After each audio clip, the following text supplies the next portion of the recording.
Good morning, ladies and gentlemen. Could you all please take a seat? Thank you so much for joining us.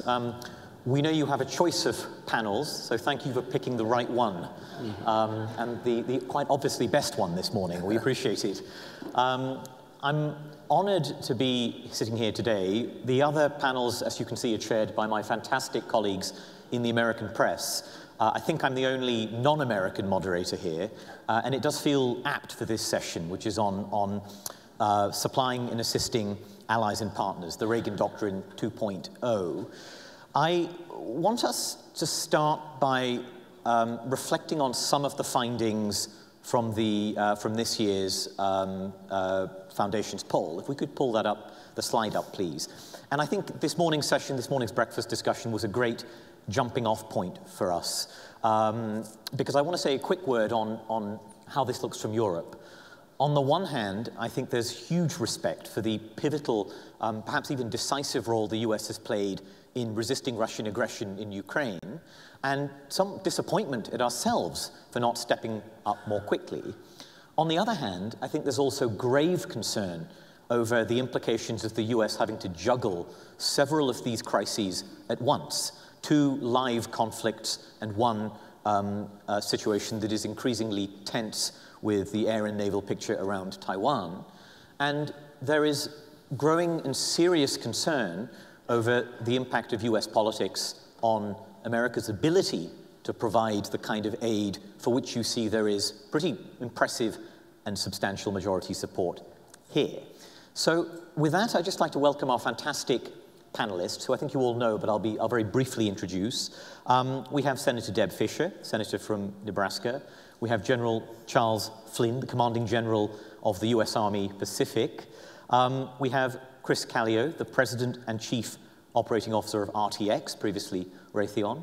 And we have Senator Jack Reed, who of course is Chair of the Senate Armed Services Committee. And I think we have to start with the politicians. I think that's where we have to begin this conversation, because it's the most pressing concern for us. We have obviously huge debate inside the American Congress. This issue will come to a head in the Senate, it seems, in the coming days.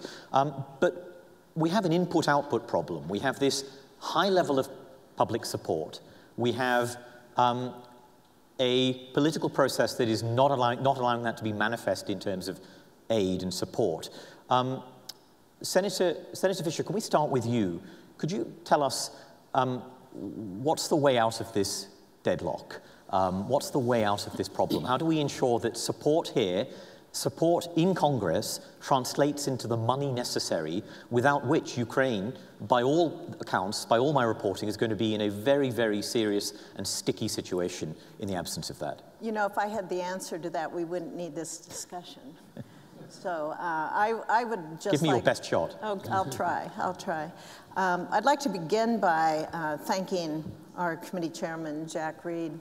He has been a great partner to work on a number of these issues. And I think when you talk about Congress and what we do in the Senate and how we get that message out, the Senate Armed Services Committee is a great example of being able to identify problems and work together on solutions. We're in a different place with the Reagan Doctrine. You referred to it as Reagan Doctrine 2.0. This is a different place than President Reagan faced when he took office. We have two peer adversaries when it comes to our nuclear deterrence. To me, that tends to guide all of the decisions that I make, both on the Armed Services Committee and also on the Appropriations Committee. And to be able to show the public the necessary actions that we need to take in order to continue to grow our partners, our allies, and meet the threats that we have, that is always foremost in my mind. And Jack has been a great partner when we deal with all of those issues. You know, Reagan inherited a military that many people viewed as a hollow force at the time after Vietnam. We saw our service members didn't have their benefits. There wasn't the training happening. We needed modernization. We're kind of in that same spot right now. And the more we can do as public officials to be able to get that message out that we need to focus on our military, our service members, and provide for them, that we need to focus on modernization, that we need to focus on training, that we need to be able to focus on developing, continuing to develop partnerships and allies.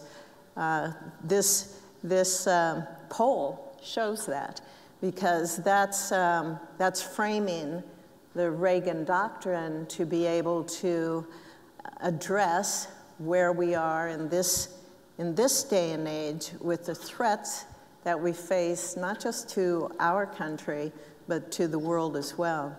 I'm one of those who believe the world's a safer place when America leads, but you can't lead if you turn around and nobody's behind you. And so we have to be able to develop those partnerships and be able to articulate to our people in this country about what the threats are and what we need to do to address it. Thanks very much. Senator Reid, can I get your reflections? And if I could just also get you to answer a fairly simple question, which is, will we get a Ukraine supplemental? I believe we will get the Ukraine supplemental because I think the majority of my colleagues, particularly my colleague Senator Fischer, understands how critical it is, not just to Ukraine, to our position in Europe, keeping the NATO countries and other countries together and with us, but also a very simple axiom: I'd rather send resources than young Americans. And I think if we can communicate that effectively, then we will. What you're seeing now is politics that have changed dramatically since President Reagan's day. Social media has disrupted what used to be the factual purveyors of news and converted it into something that is whatever you think is true is true. And that affects us just as it affects the entire society.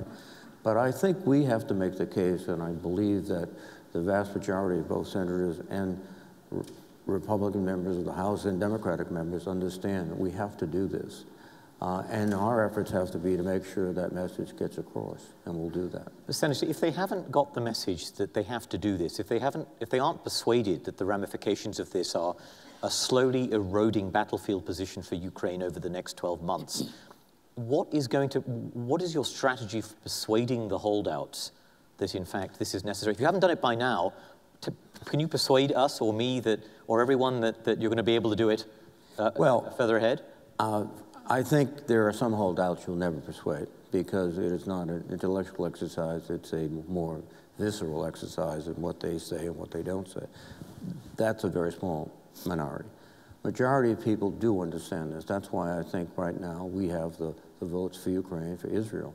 There are some, and this is always the case, somewhat peripheral issues that are being drawn in, which are delaying. But we're going to come to the end of the trail and have to get it done, and I think we will. And it's one other factor I should point out too is that there was extraordinary spontaneous support for the Ukrainian people among the American people. That's still out there, but it's been overcome by the recent attacks by Hamas and Israel, just the turbulence in the world, that they've sort of put that now a little bit in the back because there's so many other pressing circumstances. We still have to remind them of our commitment to Ukraine and how critical it is to us. And that's something that's our job. It's everybody's job, really, but it's our job.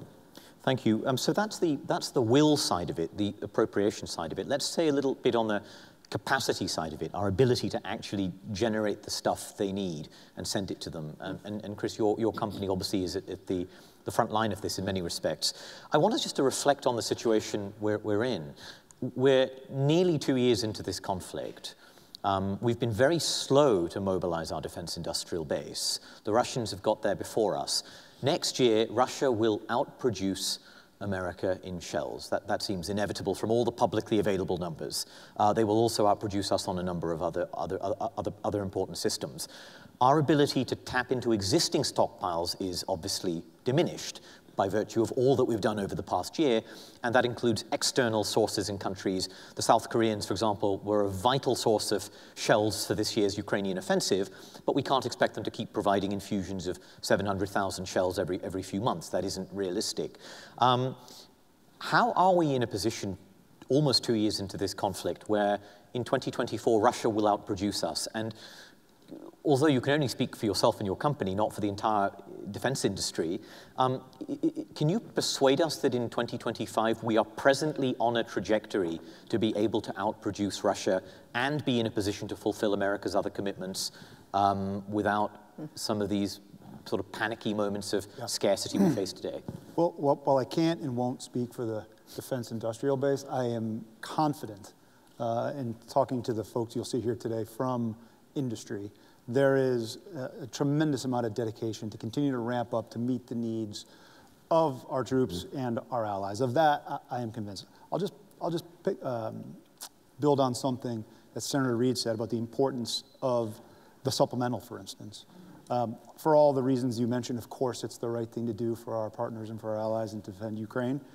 It's also helpful for the defense industrial base. If you're thinking about a healthy and resilient supply base, which I think in here no one would disagree is critical to this effort, you need a couple of basic things. You need a long-term demand signal, and you need stable and secure funding. And you don't necessarily need it just for the primes. I'm not here speaking for the big, 5 or so. It's the supply base itself. And just to put that into context a little bit, at RTX, across all of our businesses, we've got about 40,000 product and non-product suppliers, 40,000. Close to 40% of those are what you would call small businesses. And as a small business, you can't withstand a gap in production because you can't retain people that aren't working. You can't make the investments you need to make because you don't necessarily have the balance sheet to do that. And so you need that stable and secure funding. You need that outward demand picture so that you can go make the investments you need, both in terms of capital, but in terms of people as well, to be able to meet the needs of our government and our allies. I will tell you, and again, I'll just speak for RTX, we will continue to ramp production. We've increased production year over year, and we'll continue to do that given where we are. I think everyone has heard about things like Stinger. Okay, that's kind of been one of the poster children for the ramp up. And as you've heard, earlier, that went dry. That production line went dry for many years because of a lack of orders. In fact, we had to bring people back out of retirement to kind of help us reconstitute that line because of the domain knowledge that they had. But now that we've got that back up and running, that capacity is in place, and we will continue to deliver on the ramp-up commitments there because it's so critical. So there's a number of different elements, but again, that's why things like the supplemental are so important to the industrial base because of the small businesses which make up the fabric of the defense industrial base. Can I ask you a word on supply chains? We heard a lot, whenever I've spoken to defense industry over the last year, there's a great deal of concern over their ability to get their hands on critical constraints and bottlenecks in the supply chain, whether that's energetics, propellants, explosives. In Europe, I've heard a great deal about the problems we've had in using chemicals from old long-shuttered production lines because new European Union directives forbid the use of particular chemicals that were once used commonly, in a previous age, but no longer can be. Are you getting over that hill? Have you sorted? Is that problem has it been tackled, or is it still a big issue for you? Well, I don't think anyone can say we're over the hill, but I think we've made significant progress in climbing that hill and to be in a position to come down the other end. Again, the demand signal that gets put into the defense industrial base is critical because many of the things that we need are what I would call long lead materials.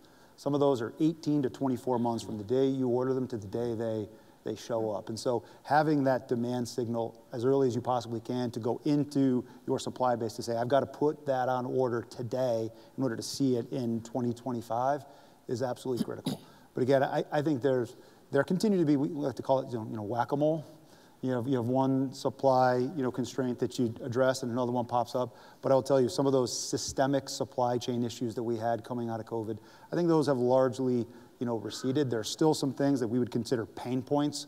I won't get into them here, but overall, I think we've made a lot of progress as an industry. Thanks very much. General Flynn, can I turn to you? This is about supplying allies, but it's also about supporting allies in a very wide variety of ways. And of all the people here on the stage, you're probably the closest to the action in terms of working with partners day in, day out in your command, in your area of operations. And you took office, you started your command post in the summer of 21, is that correct? Yes. So you've now had a number of years of experience under your belt. Yep. You took charge at a really interesting moment. It was a year after the huge clash between India and China in the Galwan Valley in Ladakh, killing 40 Indian soldiers, the bloodiest clash for decades. And the US provided an extraordinary amount of support to the Indians, both in the form of direct assistance, but also intelligence, a surveillance and reconnaissance capacity. We currently have tensions with the PRC in the Philippines, a case of naval intimidation. And again, the US, your command is there providing support to the Philippines. Yep. This support often takes place under the radar. Sometimes it's quite low profile. Perhaps that's how allies and partners like it. But can you just give us a sense from your experience now, what have you learned about what works well, what doesn't from your time in your seat? Yeah, I'm gonna back up a little bit from just India and Philippines. I'll get to that in a minute. But I think oftentimes the discussion gets lost in the material delivery and what that support looks like and how quickly you can get things off of production lines, get them in the hands of soldiers. And it's about hardware and things. And we also provide security force assistance, security cooperation, individual military education and training. So the leader development, the training that goes on through persistent partnering out there, it doesn't matter how many weapon systems we've given them. If they don't know how to use the weapon systems, if they're not trained on the weapon systems, then it's going to sit in the corner. And so a big part of what our teams are doing out there, from the integration of special operations forces that are out operating in the region with Security Force Assistance Brigade, which is something that the Army built 5 of here in the last 3 or 4 years, one of which is central to these training platforms that happen in the region. We have small teams that operate out in Oceania and small island nations out there. All of these platforms are really important platforms for us to bring the force together to train. So more to India and the Philippines. I'll talk to the Philippines first. So the Philippine military, 70% of that military is Army. They have 11 divisions.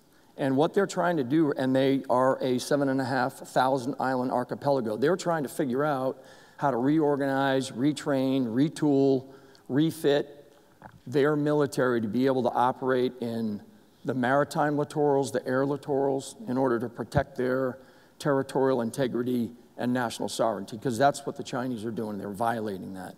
The same would be true along the line of actual control in India.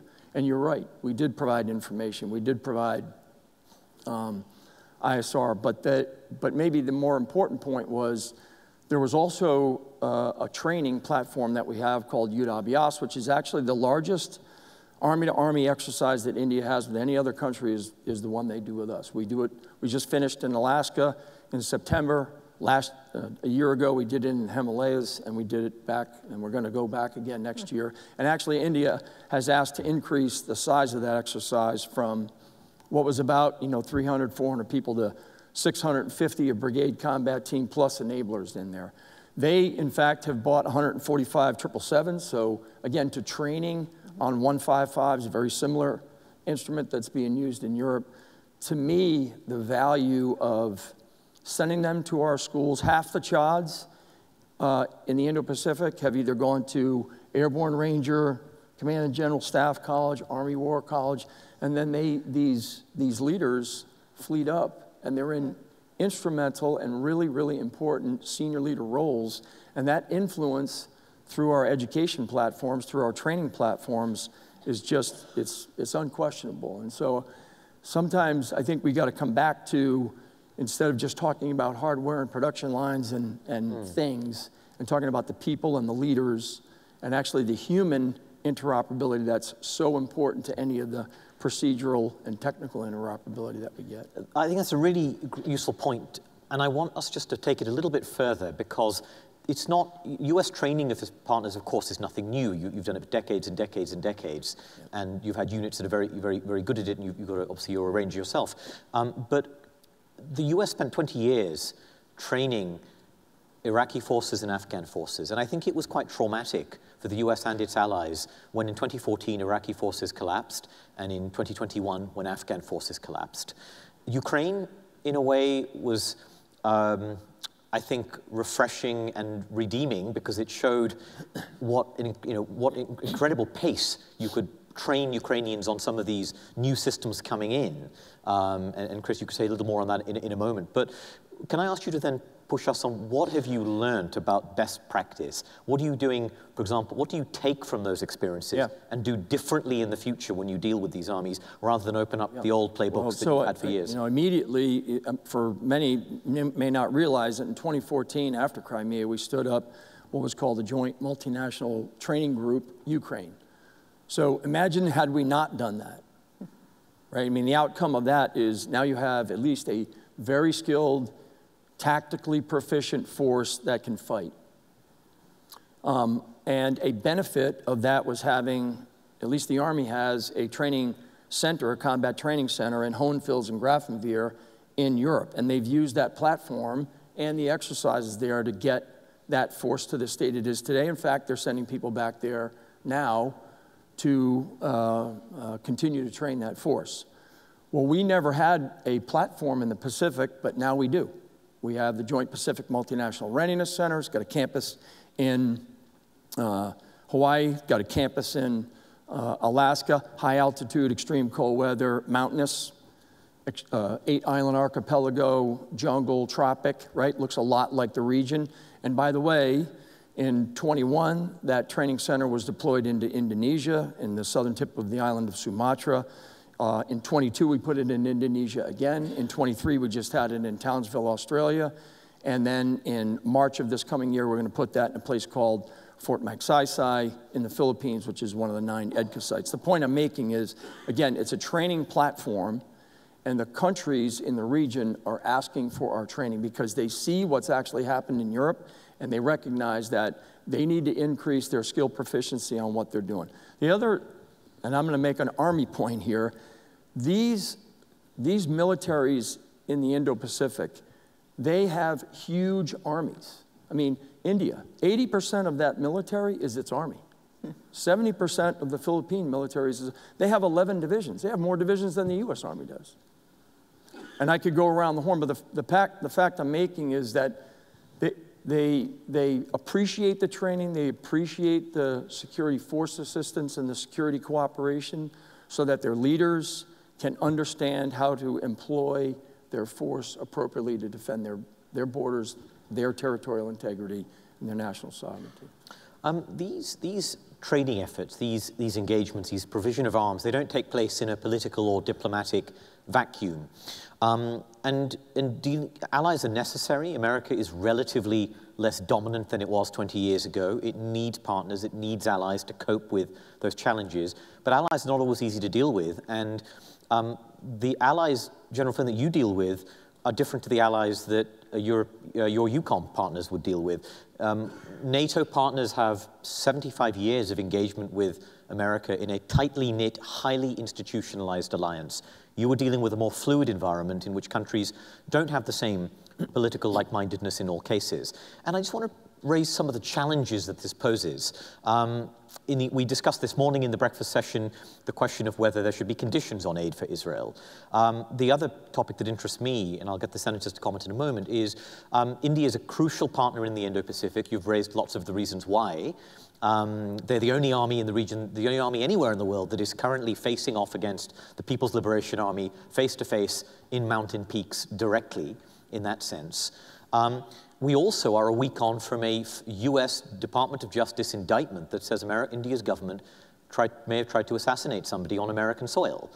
How do you juggle these challenges, and to what extent do they need to constrain our or your support for allies? To what extent should they be set aside as the price of doing business? Senator Fischer, can I start with you, please, on that?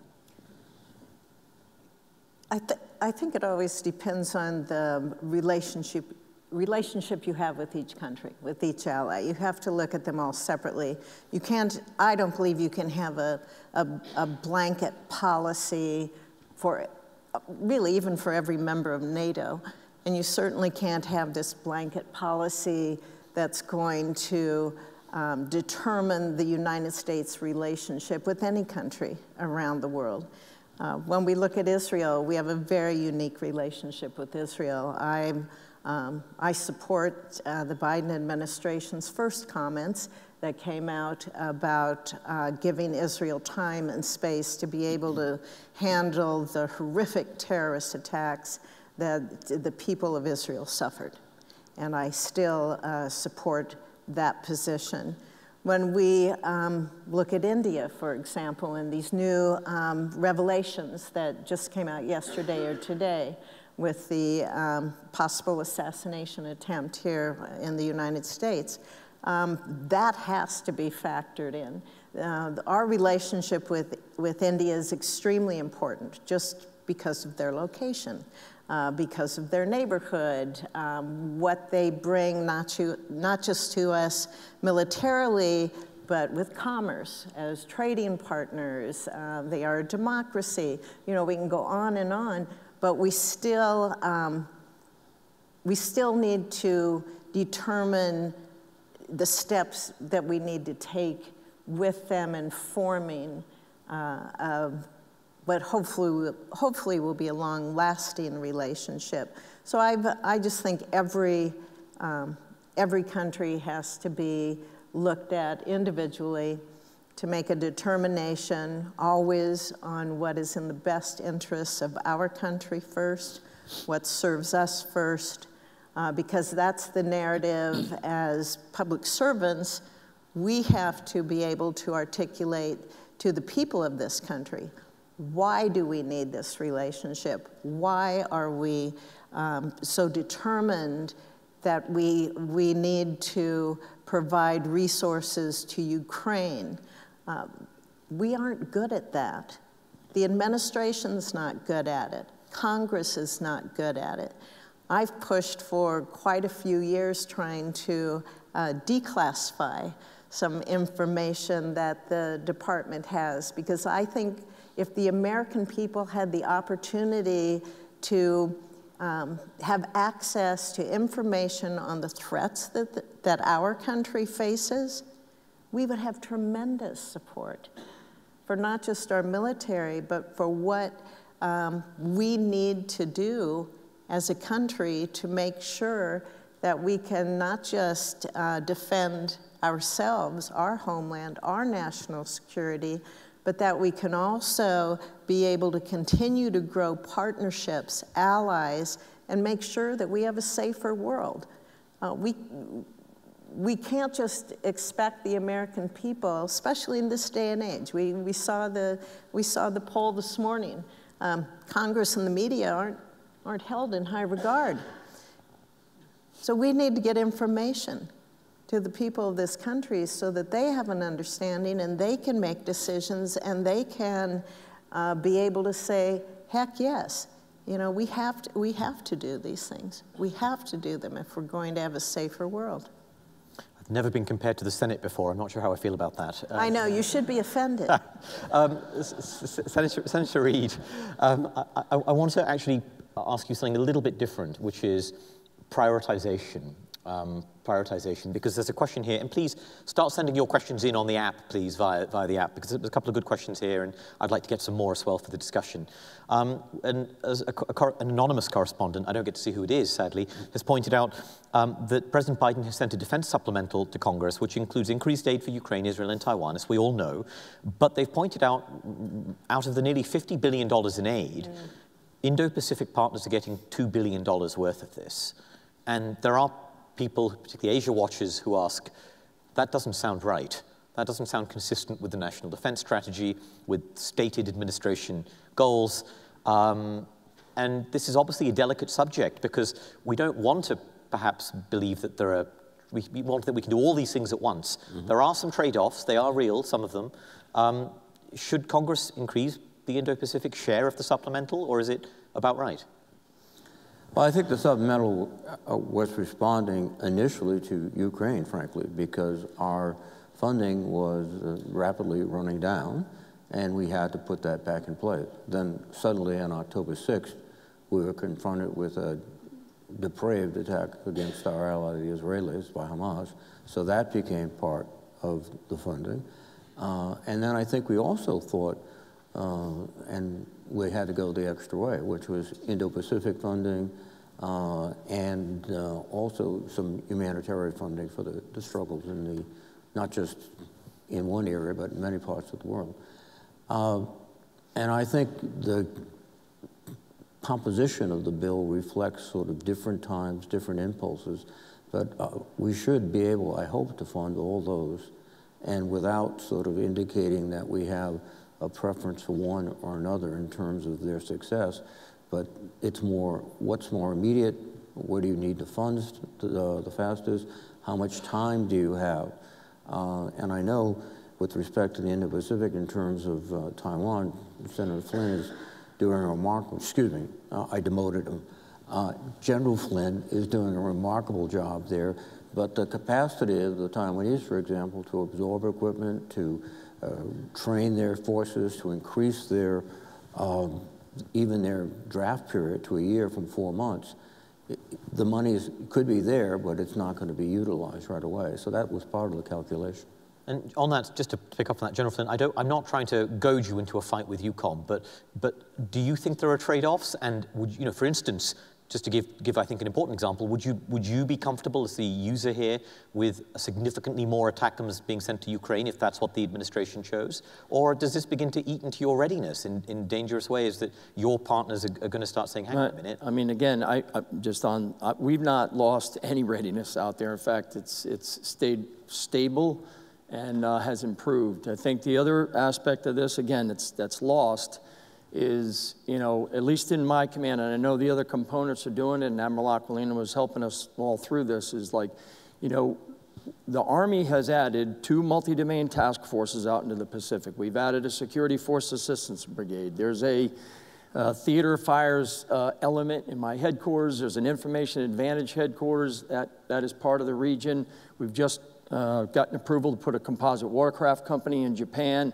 As I mentioned earlier, we've added a training center into the Pacific. So I could go on with other additive capabilities that are out there that don't always fall into the description of a supplemental or, you know, trade-offs on 155 rounds or stingers or whatever that. I mean, the point I'm making is that there's a lot of ways to weight your effort.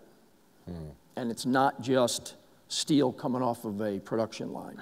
And I think that sometimes we can get wrapped around that because, you know, the material costs are the big costs of what is in these supplementals, but it's pretty cheap to send somebody to a 2-week school or a 1-month school. I mean, you know, I could go on here, but education, training, leader development, persistent partnering, that builds mutual trust, that creates a state of cooperation, and there's a confidence measure that's created. And what I think we're trying to do, and what I think that I'm seeing out there, at least as, you know, a returnee, this is my 3rd time out there, what I'm seeing is a greater sense of unity and collective commitment across that region. Why? Because of the incremental, irresponsible, and insidious behavior of the Chinese. They are behaving. They're talking about operating with us more because they're joining more of our exercises, and they're increasing in the multinational participation. And to me, that's a signal of the success that we're having out there, is them coming to exercises. Instead of it being a bilateral one-on-one nation, it's 14 countries. Australia, we just had 15 countries. I'm about to leave next week and go to Japan, and that was a Army-to-Army bilat command post exercise 5 years ago. Now, the Australians, the Philippines, the Japanese, we're going to have rock observers. I mean, it's now four countries coming to this. So to me, that is, you know, the counterweight of what the Chinese are doing out there, and it's not all wrapped up in a supplemental. I just make a quick point to supplement the general's remarks. You just can't view our commitment to the world based on this supplemental. Several years ago, we established in the National Defense Bill the Pacific Defense Initiative. Every year, the Pacific sector gets a significant amount of money, which they have great flexibility to use because we recognize that is the pacing threat. So this supplemental is adding money to the Indo-Pacific, but that's on top of money we've exclusively reserved for the Indo-Pacific.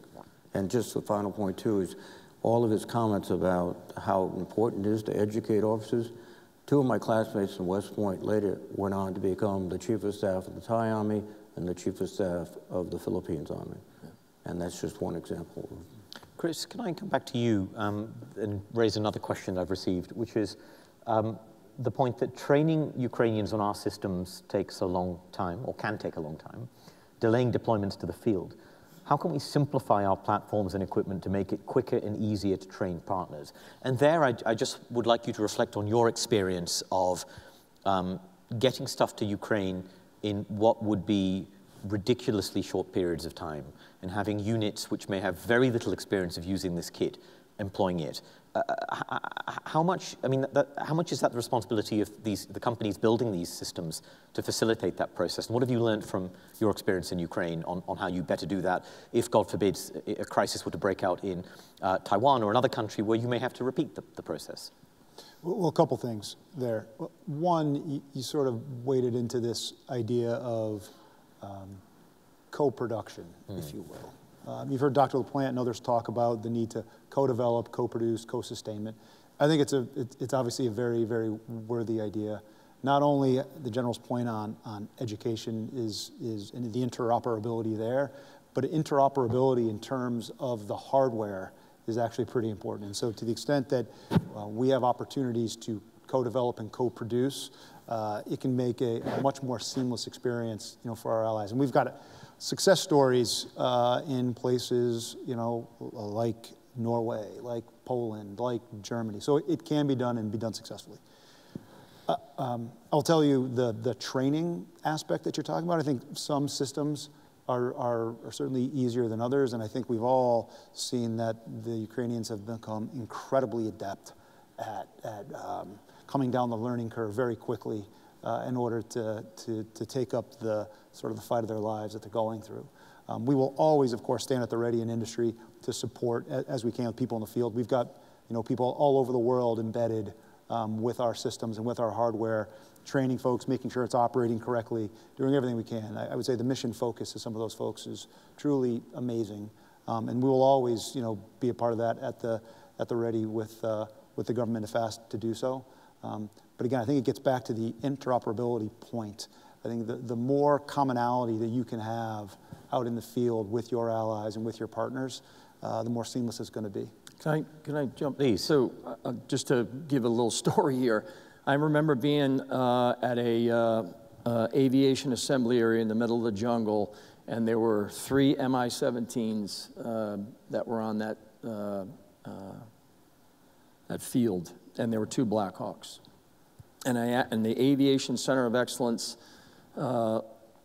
commander was there, a 2-star general from this country. And I said, how are you doing with these helicopters? He goes, well, the Russians dropped them off, and we never saw anybody after that. We have a hell of a time getting parts.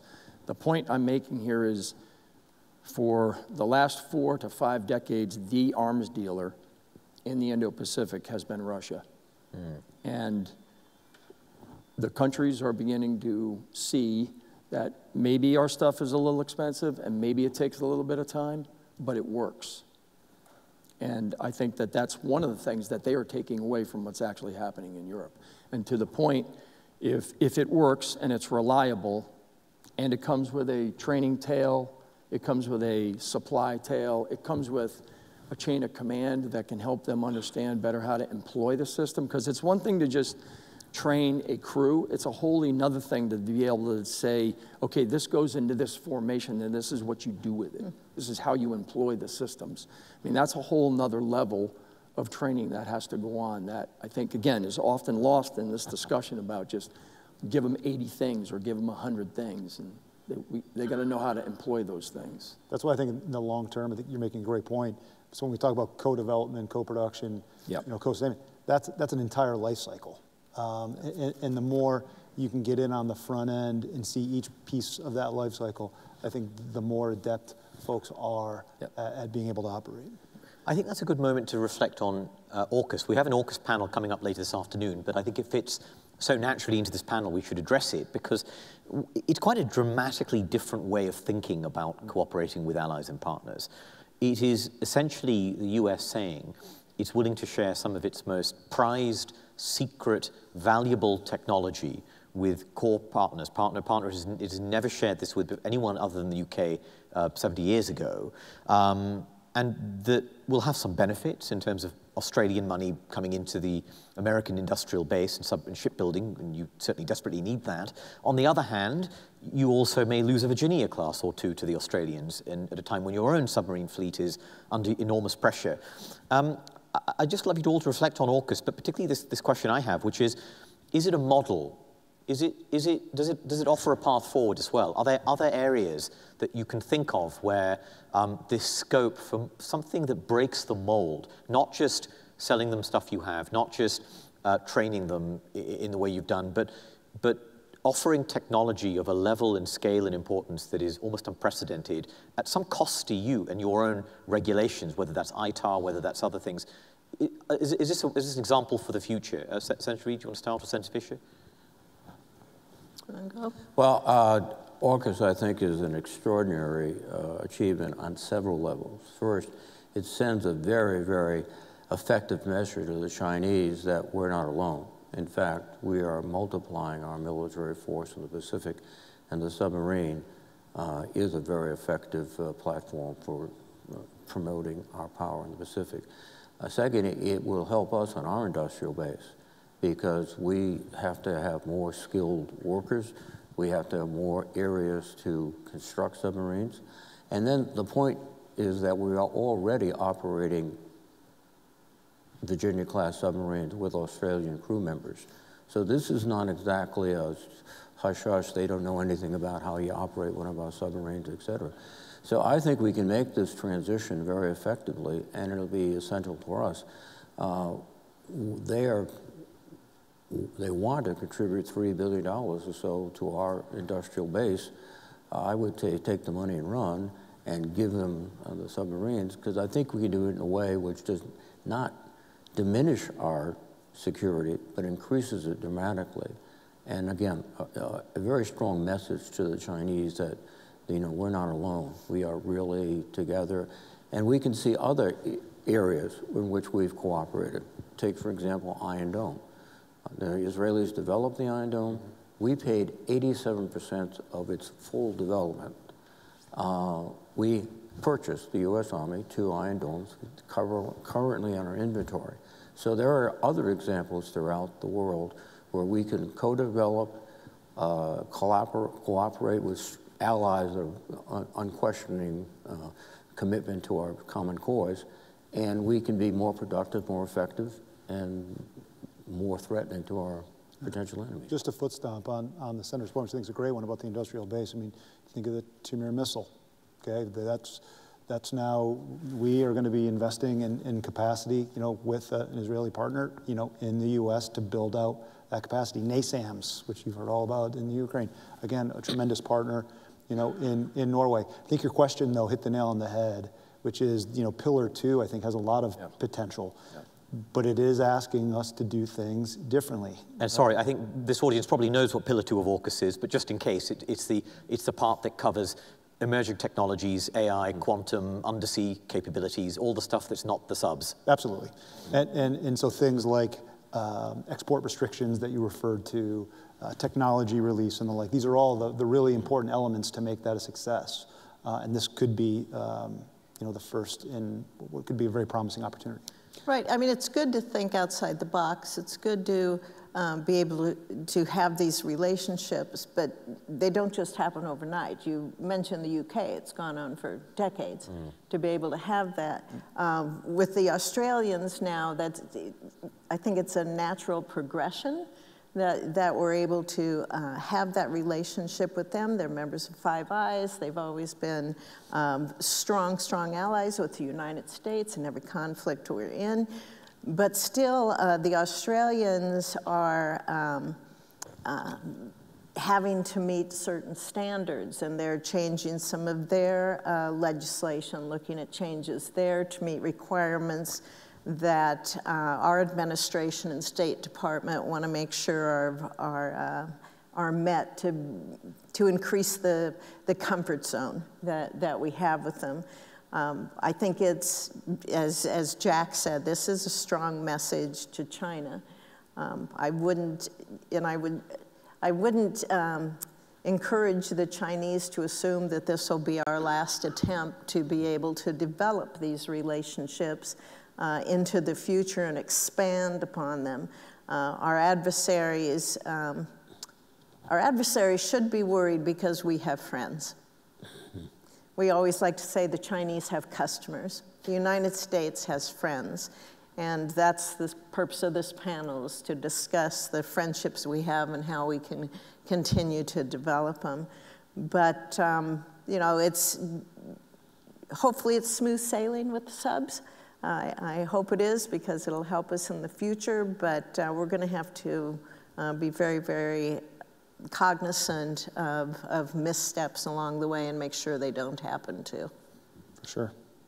General Flynn, can I ask you about the expectations we have of partners and allies as well? For instance, we could take the example of India, a country with which your relationship's been transformed over the last 20 years. You're doing things with India that you would never have done 20 years ago. Maritime patrol, aircraft flights, information sharing. You mentioned Yuddha Abhyas, the big exercise. Yet if you look at Indian debates, they still say, we don't think if there was a war over Taiwan, we don't think we're going to sit this one out. We don't think this is a good idea for us. Of course, there's a live debate. Of course, this debate is taking place amongst all of America's Asian partners, some of whom are more affected than others. And there's a recognition that some probably couldn't stay out of it, Japan, Australia. There are some who are crucial to you, like the Philippines, but where it's not clear what choices they would make. And others, like India, which really are in a much more early stage of that discussion. So what kind of conversations do you have with them? And is there an expectation you need them to fight with you on day one?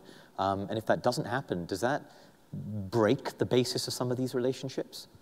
No, I actually think that we need to listen more to them and have a sense of humility about what it is they're trying to do in their interests, and where those interests overlap that help that country and help the United States. I mean, I think that that's incredibly important. The National Defense Strategy on campaigning, it talks about the logical and sequential arrangements of operations, activities, investments in time and space that benefit the U.S. national security objectives and those of our allies and partners. And sometimes I think we forget that, you know, we want them to make a choice, and it's a loyalty test. But the reality of it is they have interests, and those interests need to be respected, and we need to listen to our partners and find where we can have that common ground so that we can both achieve regional security and, in that regard, a sense of global security. So that's my view on it. I think that we would do well by listening. We're drawing to the end of our time, and I just want to come back to the beginning, which is the political context to these relationships.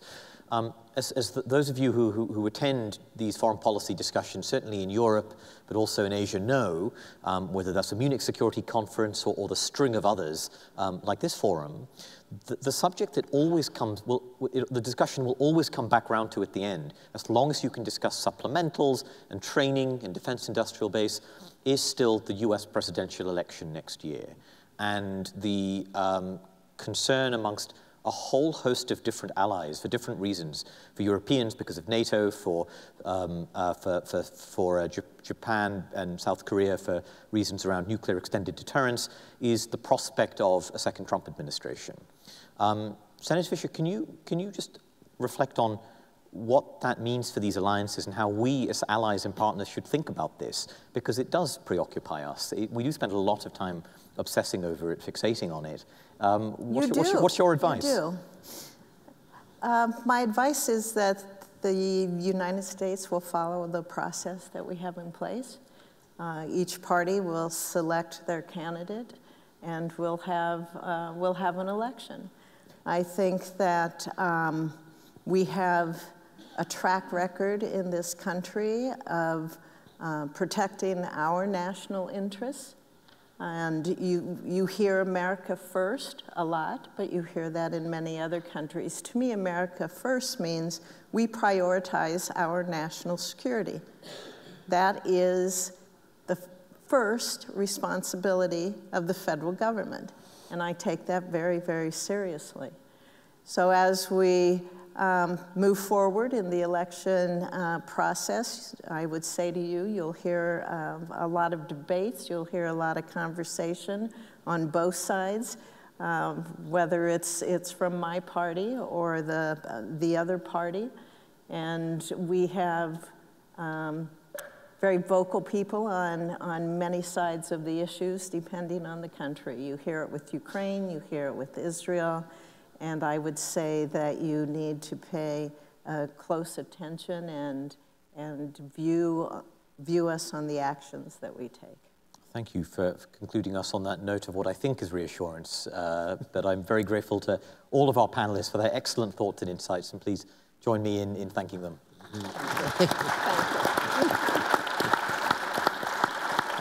Thank you very much. Thank you so much. Thank you.